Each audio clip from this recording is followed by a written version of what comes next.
नमस्ते, म doctor Hari Rijal Kathmandu pain management सेन्टरबाट।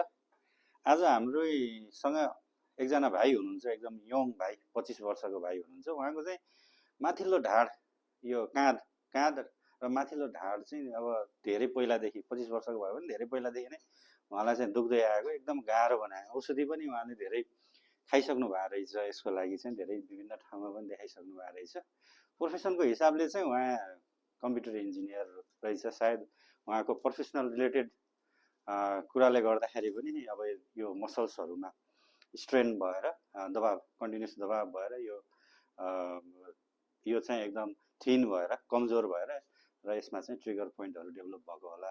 Mainly चाहिँ हामीले आज जाँचेर हेर्दाखेरि चाहिँ यो माथिल्लो ढाडमा यो 3-4वटा मसल्स हुन्छ मोस्टली इफेक्टेड, लिभेटरी स्क्यापुलाई, ट्राइपिजियस र रोम्बोइड्स।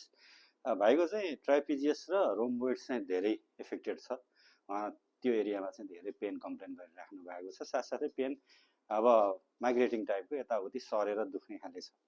अब यसको लागि चाहिँ आज हामीले चाहिँ अल्ट्रासाउन्ड गरेर हेरेर उहाँको त्यो मसल्स र मसललाई कभर गर्ने फेसिया जुन चाहिँ एकदम सिमेन्टेड रूपले चाहिँ त्यहाँ टाँसिएको हुन्छ, त्यसलाई चाहिँ हामीले इन्जेक्सन गर्छौँ र हाइड्रो डिसेक्सन पनि गरेर भाइले चाहिँ रिलिज गरिदिन्छौँ। र यति गरिसकेपछि भाइले आफ्नो काम, नियमित कामहरू गर्नलाई निकै सजिलो हुनेछ। हस्, धन्यवाद।